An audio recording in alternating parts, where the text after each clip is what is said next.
যার বক্তব্য শুনে স্লোগানে মুখরিত হয়ে আপনারা রাজপথে এসে শেখ হাসিনাকে বিদায় করেছিলেন। এখন বক্তব্য রাখবেন আমাদের নেতৃত্ব জনাবে নাহিদ ইসলাম।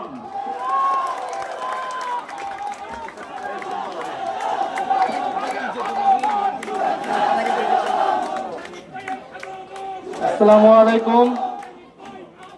প্রিয় রাঙামাটিবাসী, আপনাদের প্রতি জাতীয় নাগরিক পার্টির রক্তিম শুভেচ্ছা এবং সালাম জানাচ্ছি। প্রথমে আমি দুঃখ প্রকাশ করছি জনজীবনে বিঘ্ন ঘটার জন্য আজকের সমাবেশের কারণে।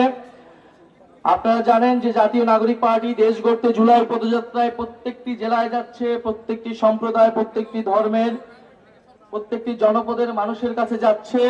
কারণ আমরা মনে করি একটি অন্তর্ভুক্তিমূলক গণতান্ত্রিক বাংলাদেশী আমাদের প্রত্যাশা, যেই বাংলাদেশে সকল ধর্ম, সকল জনগোষ্ঠী, সকল সম্প্রদায় আমরা একসাথে মর্যাদা নিয়ে সহ নাগরিক হিসেবে বসবাস করতে পারবো।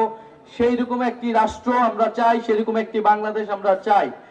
আমরা দেখেছি গত 50 বছরে বাংলাদেশকে নানাভাবে বিভাজিত করে রাখা হয়েছিল এবং এর যার বড় শিকার হচ্ছে পার্বত্য চট্টগ্রাম।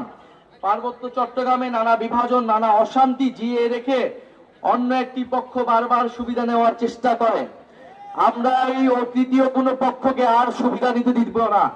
আমাদের মধ্যে যদি নিজের কোনো সমস্যা থাকে, সম্প্রদায়গুলোর মধ্যে আমাদের সমস্যা থাকলে আমরা নিজেরা এটার সুরাহা করবো, আমরা নিজেরা বসে এটার সমাধান করব, কিন্তু অন্য কোনো পক্ষকে এটার সুযোগ আমরা নিতে দিব না। এটা আমরা সকলে মিলে আমাদেরকে ঐক্যবদ্ধ হতে হবে।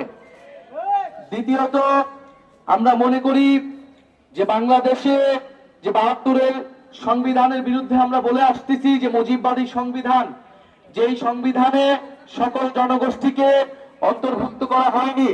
বাঙালি জাতীয়তাবাদের নামে অবাঙালি জনগোষ্ঠীর সাথে এখানে বিভেদ তৈরি করে রাখা হয়েছে। ধর্ম নিরপেক্ষতাবাদের নামে ইসলামের সাথে অন্য